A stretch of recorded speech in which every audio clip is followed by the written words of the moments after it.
नमस्कार साथियों, मैं कृष्णारायण सिंह और आप देख रहे हैं YouTube channel education portal Krishna. आज हम लोग पुनः इस वीडियो के माध्यम से फिजिक्स का एक महत्वपूर्ण चैप्टर मानव नेत्र यानी कि ह्यूमन आई और वायुमंडलीय अपवर्तन, उसके बाद वर्ण विक्षेपण से संबंधित महत्वपूर्ण प्रश्नों का अध्ययन करेंगे। और यह प्रश्न हर प्रतियोगिता परीक्षा के लिए काफ़ी महत्वपूर्ण है।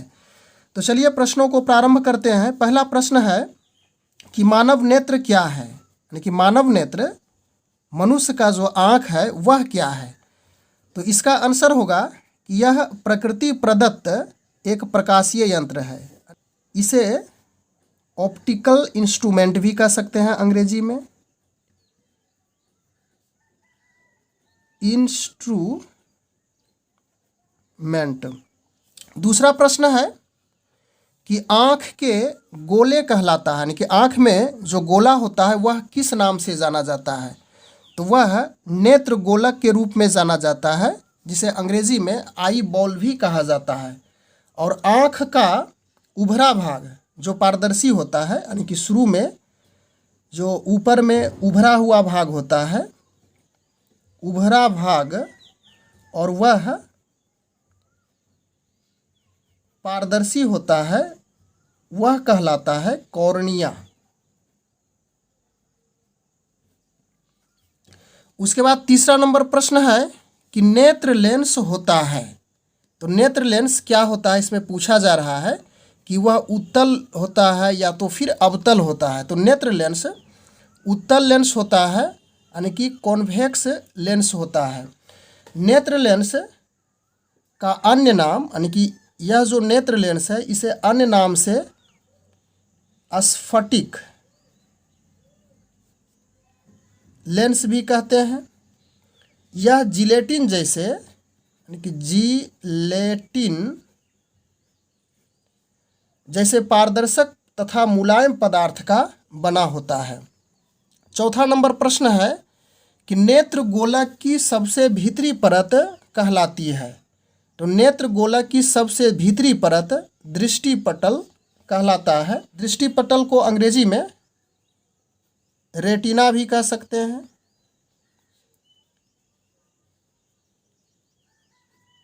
और इसी पर, रेटिना पर ही किसी वस्तु का प्रतिबिंब, यानी वस्तु का प्रतिबिंब प्राप्त होता है। पांचवा प्रश्न है कि अस्पष्ट दृष्टि की न्यूनतम दूरी क्या होती है। तो अस्पष्ट दर्शन या अस्पष्ट दृष्टि की न्यूनतम दूरी 25 सेंटीमीटर होती है। और इसे डी, कैपिटल डी से सूचित किया जाता है। डी से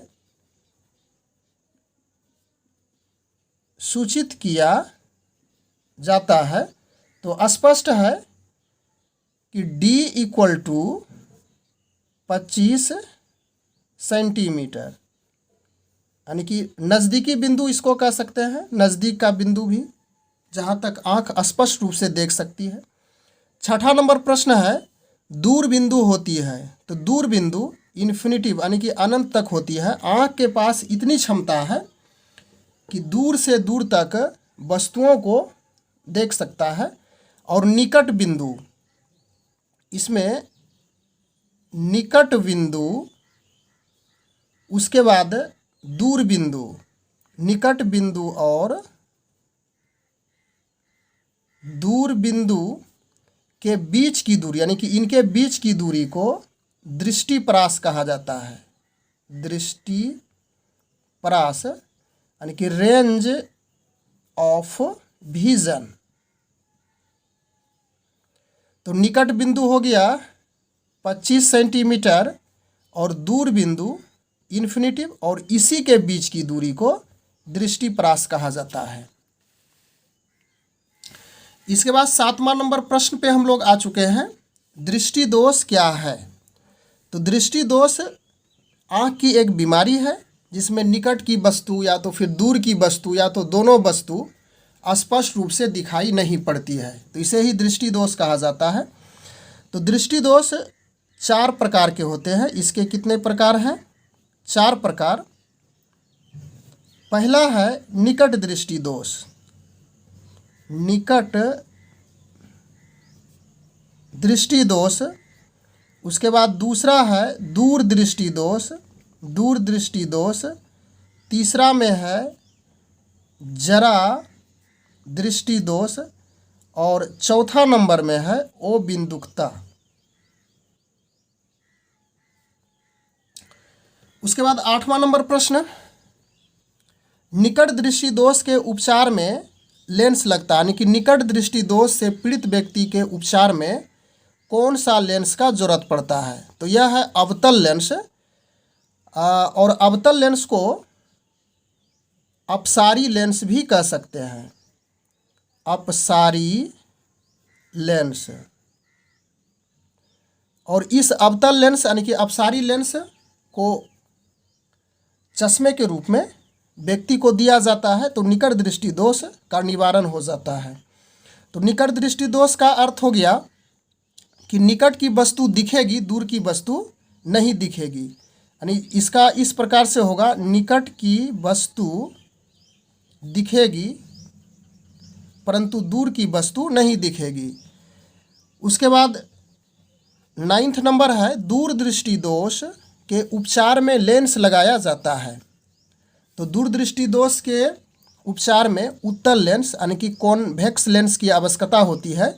इसका अन्य नाम अभिसारी लेंस भी कह सकते हैं। अभिसारी लेंस की ज़रूरत होती है। और दूर दृष्टि दोष में दूर की वस्तु दिखती है, यानी कि दूर की वस्तु दिखती है परंतु नज़दीक की वस्तु नहीं दिखती है, तो वह दूर दृष्टि दोष होता है और उपचार के लिए उत्तल लेंस की ज़रूरत पड़ती है। 10वां नंबर प्रश्न है कि जरा दृष्टि दोष के उपचार में लेंस लगाया जाता है। तो जरा दृष्टि दोष के उपचार में बायोफोकल लेंस लगाया जाता है। और यह जरा दृष्टि दोष कहने का अर्थ हो गया ना तो दूर की वस्तु दिखेगी और ना ही नज़दीक की वस्तु दिखेगी, तो उसमें बायोफोकल लेंस की ज़रूरत होती है, चश्मे के रूप में दिया जाता है।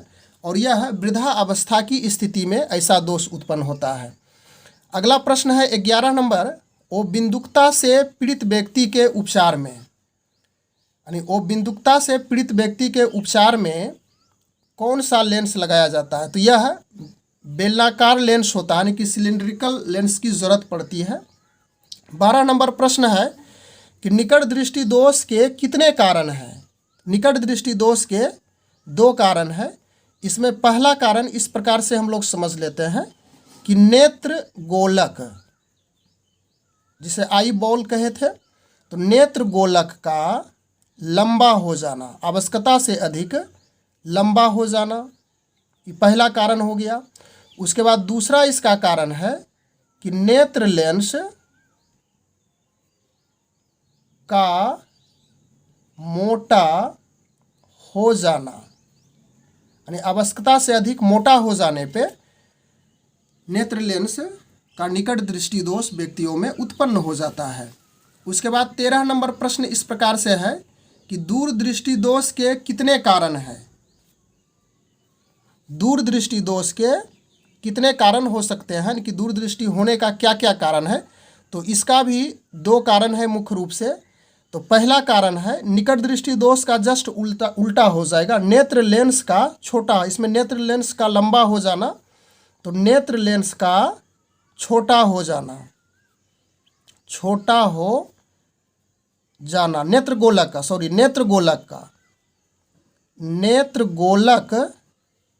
का छोटा हो जाना। और दूसरा में है कि नेत्र लेंस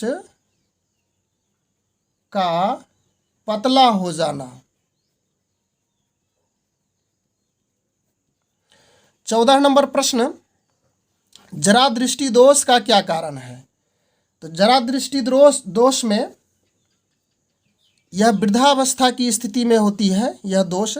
तो इसमें होता है सिलियरी मांसपेशियों की समंजन क्षमता घट जाती है, यानी कि सिलियरी मांसपेशियों में जो समंजन क्षमता होती है घटाने और बढ़ाने की, वह उसमें एब्जॉर्ब नहीं हो पाता है। उस स्थिति में निकट की वस्तु और दूर की वस्तु स्पष्ट रूप से दिखाई नहीं पड़ती है। तो यह वृद्धावस्था की स्थिति में होती है, यानी कि ओल्ड एज में यह दोष उत्पन्न होता है। 15 नंबर प्रश्न, श्वेत प्रकाश में कितने रंग होते हैं? तो श्वेत प्रकाश में 7 रंग होते हैं और इसको हम लोग इस प्रकार से याददाश्त रखेंगे, बैजानीह पीनाला। तो बै से हो गया बैगनी, उसके बाद जा से हो गया जामुनी, फिर उसके बाद नी से नीला, हो से हो जाएगा हरा, पी से पीला और ना से हो गया नारंगी, उसके बाद ला से लाल। उसके बाद 16 नंबर प्रश्न में हम लोग हैं, इन 7 रंगों की पट्टी, यानी कि यह जो बैजानी पी नाला हुई एक पट्टी प्राप्त होती है, इसे क्या कहा जाता है? तो इसे वर्णपट या तो फिर स्पेक्ट्रम भी कह सकते हैं। और उसके बाद अंतिम प्रश्न है 17 नंबर, कि सबसे अधिक तरंग दैर्घ्य होता है, यानी कि सबसे अधिक वेव लेंथ किस रंग का होता है? तो यह लाल रंग का होता है और इसका वेव लेंथ लाल रंग का 620 से 700 नैनोमीटर होता है। और सबसे कम में यदि पूछा जाएगा किस रंग का तरंग दैर्घ्य होता है, तो वह बैगनी रंग का होता है और इसका जो वेव लेंथ है तरंग दैर्घ्य 400 से 440 नैनोमीटर होता है। तो बस आज के वीडियो में हम लोग कुल 17 प्रश्नों का अध्ययन किए, लेकिन इन 17 प्रश्नों के साथ साथ जुड़े हुए अन्य भी प्रश्न था जिसे हम लोग अध्ययन करते हुए चले, और यह परीक्षा के दृष्टिकोण से काफ़ी महत्वपूर्ण प्रश्न है। बस मिलते हैं अगले वीडियो में। Thanks for watching, good bye.